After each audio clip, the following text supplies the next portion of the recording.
तृतीय वर्ष विज्ञान के सभी विद्यार्थियों का उनकी ऑर्गेनिक केमिस्ट्री की कक्षा में स्वागत है।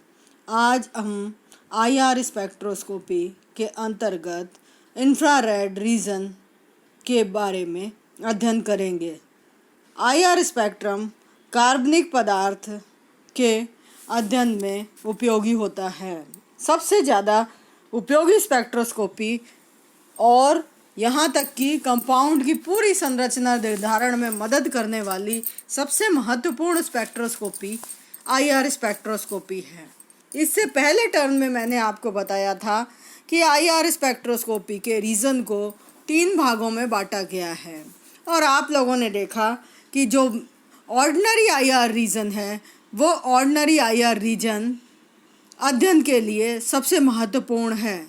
ये ऑर्डिनरी आईआर रीजन 4000 पर सेंटीमीटर से 1250 66 पर सेंटीमीटर का रीजन होता है, यानी 4000 पर सेंटीमीटर से लेकर के 666 पर सेंटीमीटर तक का जो रीजन है वो उपयोगी रीजन है और ये वाला जो रीजन है वो ऑर्डिनरी आईआर रीजन कहलाता है। सुविधा की दृष्टि से इस ऑर्डिनरी आईआर रीजन को हम 2 भागों में बांट देते हैं, जिसमें पहला है फंक्शनल ग्रुप फ्रीक्वेंसी रीजन, यानी फंक्शनल ग्रुप की फ्रीक्वेंसी इस रीजन में ज़्यादातर दिखाई देती हैं, इसलिए इसका नाम फंक्शनल ग्रुप फ्रीक्वेंसी रीजन रखा गया है।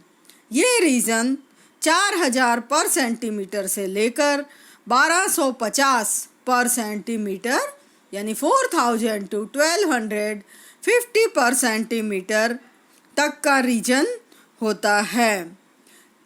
इनमें ज़्यादातर फंक्शनल ग्रुप की स्ट्रेचिंग फ्रीक्वेंसी दिखाई देती हैं, क्योंकि हम जानते हैं कि स्ट्रेचिंग फ्रीक्वेंसी में लगने वाली ऊर्जा की मात्रा ज़्यादा होती है, इस कारण उसकी फ्रीक्वेंसी का मान भी ज़्यादा होता है, क्योंकि E=h होता है।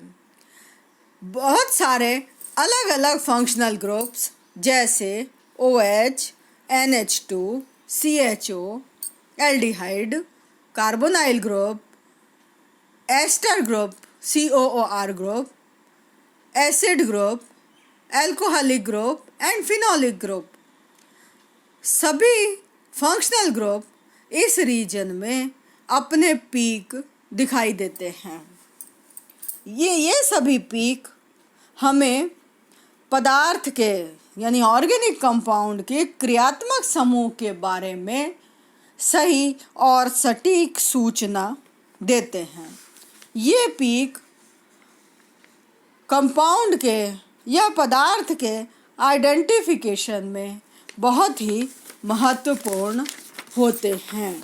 इन पीक की सहायता से हम पदार्थ का फंक्शनल ग्रुप निकाल सकते हैं। दूसरा जो महत्वपूर्ण रीजन है वो है फिंगरप्रिंट रीजन। जैसा कि नाम से ही स्पष्ट है, फिंगरप्रिंट आप जानते हैं कि फिंगरप्रिंट या अपने हाथ के निशान, हाथ की उंगलियों के निशान किन्हीं भी 2 व्यक्तियों के आपस में नहीं मिलते हैं। उसी प्रकार से आईआर स्पेक्ट्रोस्कोपी का फिंगरप्रिंट रीजन का एक पदार्थ का या एक कंपाउंड का, एक कार्बनिक पदार्थ का जो स्पेक्ट्रा है कभी भी किसी दूसरे कार्बनिक पदार्थ के स्पेक्ट्रा से मैच नहीं होगा।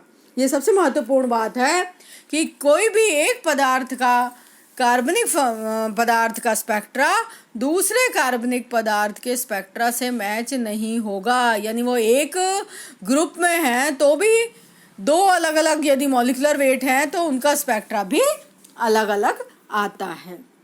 ये जो रीजन है, ये रीजन कंपाउंड के पर्सनल आइडेंटिफिकेशन के हिसाब से बहुत ही महत्वपूर्ण है और खोज की या जब शोध का कार्य किया जाता है तो शोध के कार्य के समय ये रीजन बहुत ही महत्वपूर्ण रोल अदा करता है। ये रीजन 1250 पर सेंटीमीटर से 666 यानी 666 पर सेंटीमीटर तक होता है। ये फिंगरप्रिंट रीजन में जो पीक आपको दिखाई दे सकते हैं वो हैं आपके C single bond C peak, C single bond O peak, C single bond N peak के स्ट्रेचिंग वाइब्रेशन, और ज़्यादातर एब्जॉर्प्शन जो बेंडिंग वाइब्रेशंस के कारण होते हैं वो इस रीजन में आते हैं। इस एब्जॉर्प्शन बैंड्स में बैंड्स के साथ साथ शूडर्स भी पाए जाते हैं। इस रीजन को भी हम 3 भागों में बांट सकते हैं। पहला है 1500 to 1350 पर सेंटीमीटर रीजन, यानी 1500 से लेकर 1350 पर सेंटीमीटर का रीजन। इसके अंतर्गत यदि पीक प्राप्त होते हैं तो इसका मतलब पदार्थ के अंदर ब्यूटाइल ग्रुप और जैम डाई मिथाइल ग्रुप उपस्थित हैं।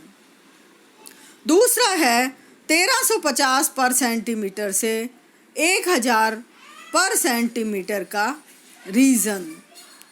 CO stretching of OH group यानी एल्कोहलिक या फिनोलिक ग्रुप, एस्टर ग्रुप,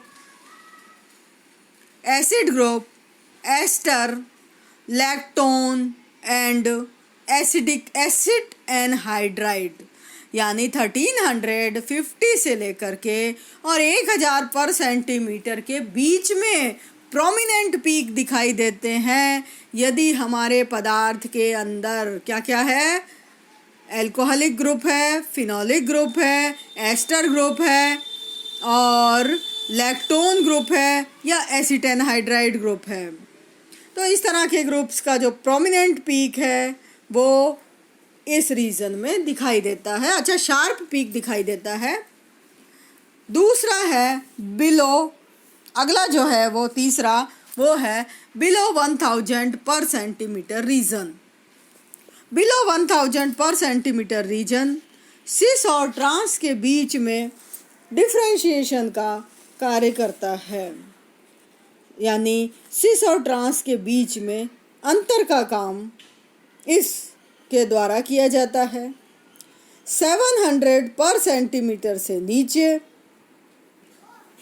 सिस और ट्रांस के डिफ्रेंशिएशन के पीक मिलते हैं। यदि कंपाउंड में ट्रांस है ग्रुप तो पीक होगा 970 to 960 पर सेंटीमीटर पर, और यदि सिस है तो 700 पर सेंटीमीटर के नीचे होगा।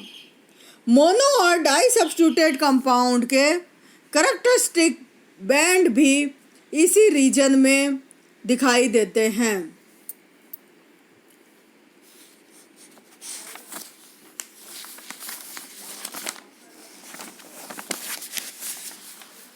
अब हम देखते हैं कि कौन कौन से फैक्टर फ्रीक्वेंसी या वेव नंबर को निर्धारित करते हैं। फ्रीक्वेंसी या वेव नंबर को प्रभावित करने वाले कौन कौन से कारक हैं। इनमें सबसे पहला है कपल्ड वाइब्रेशन।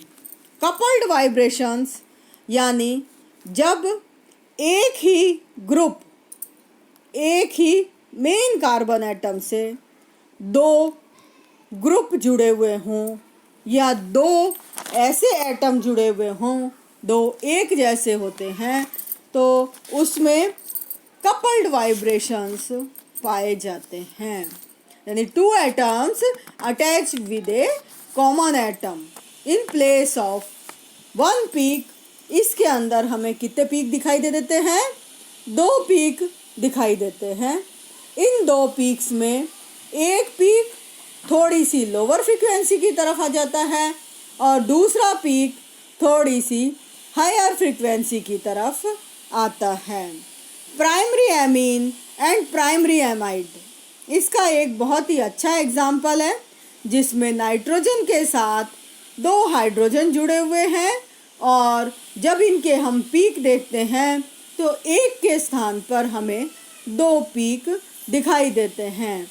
और इसी तरह से जब एक कार्बन के साथ 2 हाइड्रोजन के समूह जुड़ जाते हैं तो वहाँ पर 1 स्ट्रेचिंग फ्रीक्वेंसी की जगह पर 2 conjugated peaks at different position आते हैं। यानी जो नॉर्मल 1 स्ट्रेचिंग फ्रीक्वेंसी थी उसकी जगह पर हमारे 2 कॉन्जुगेटेड फ्रीक्वेंसी के पीक आते हैं।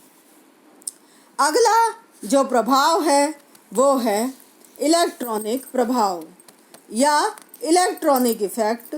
इलेक्ट्रॉनिक इफेक्ट में किसी समूह के आसपास प्रतिस्थापियों के परिवर्तन से उनमें मीजोमरिक इफेक्ट, इंडक्टिव इफेक्ट या प्रेरणिक प्रभाव, क्षेत्रीय प्रभाव आदि के कारण उसकी कंपन आवृत्ति में परिवर्तन हो जाता है। इन सभी प्रभावों को एक दूसरे से पृथक नहीं किया जा सकता, परंतु उसमें किसी एक के प्रभाव का अनुमान लगाया जा सकता है। इन सभी प्रभावों के कारण बंध सामर्थ्य और बंध स्थिरांक के मान में परिवर्तन हो जाता है। यानी इन सब प्रभावों से bond strength and bond frequency change हो जाती है, और जिससे बंधन आवृत्ति अपनी मूल अवस्था से विस्थापित हो जाती है। तो जो बॉन्ड ओरिजिनल फॉर्म में आता है, इन इलेक्ट्रॉनिक प्रभावों के कारण वो बॉन्ड अपनी ओरिजिनल स्थिति से या तो हायर फ्रीक्वेंसी की तरफ शिफ्ट हो जाएगा या लोअर फ्रीक्वेंसी की तरफ शिफ्ट हो जाता है। तो इस तरह से हमारे इलेक्ट्रॉनिक प्रभाव पड़ता है। तो इलेक्ट्रॉनिक प्रभाव के उदाहरण हम लेते हैं कि जैसे C डबल बॉन्ड O, जैसा कि आपको स्क्रीन पे दिखाई दे रहा है, C double bond O। C double bond O जब ओरिजिनल पोजीशन में है, जैसे कि HCHO यानी फॉर्मेल्डिहाइड के अंतर्गत, तो फॉर्मेल्डिहाइड में यहाँ पर 1750 पर सेंटीमीटर पर अवशोषण होता है। जैसे ही इसके अंदर एक CH3 ग्रुप जुड़ जाता है, तो H की जगह पर जब एक CH3 हो गया तो एसिटैल्डिहाइड बन जाएगा। एसिटैल्डिहाइड में पीक लोअर फ्रीक्वेंसी की तरफ चला जाता है और ये 1720 पर सेंटीमीटर पर आ जाता है। फिर जब अगला आप देखो तो इसके साथ ही कॉन्जुगेशन में कार्बोनाइल ग्रुप के साथ डबल बॉन्ड आ गया, तो यहाँ पर ये पीक और लोअर फ्रीक्वेंसी की तरफ चला गया। जैसे ही कार्बोनाइल ग्रुप के साथ R ग्रुप की जगह पर कोई एरोमेटिक रिंग आ गई तो भी ये पीक 1700 पर सेंटीमीटर पर आ रहा है। तो इस तरह से जैसे ही ओरिजिनल HCHO में ग्रुप्स में परिवर्तन होता है, प्लस I इफेक्ट आता है या कॉन्जुगेशन में डबल बॉन्ड आता है, उसमें फ्रीक्वेंसी का मान कम होता है, फ्रीक्वेंसी डिक्रीज हो जाती है। परंतु जैसे ही इसके अंदर -I इफेक्ट आता है, यानी इंडक्टिव इफेक्ट का मान कैसा हो जाता है, -I, यानी इलेक्ट्रॉन अट्रैक्टिंग कैपेसिटी ग्रुप में आ जाती है, जैसे कि NO2 ग्रुप है, तो इनके अंदर फ्रीक्वेंसी के मान में वृद्धि हो जाती है। तो इस तरह से इन प्रभावों के कारण से कौन सा प्रभाव, इलेक्ट्रोमरिक इफेक्ट है या इंडक्टिव इफेक्ट है या मीजोमरिक इफेक्ट है, ये सभी किसके कारण से हैं, इलेक्ट्रॉन्स की अधिकता या कमी के कारण ग्रुप को प्रभावित करते हैं, और इनके कारण से यहाँ पर जो फ्रीक्वेंसी के मान में कमी या वृद्धि होती है। प्लस आई इफेक्ट वालों में फ्रीक्वेंसी डिक्रीज हो जाएगी और माइनस आई इफेक्ट है फ्रीक्वेंसी इंक्रीज हो जाती है। तो इस तरह से हमारे इलेक्ट्रॉनिक इफेक्ट का ग्रुप के ऊपर प्रभाव पड़ता है।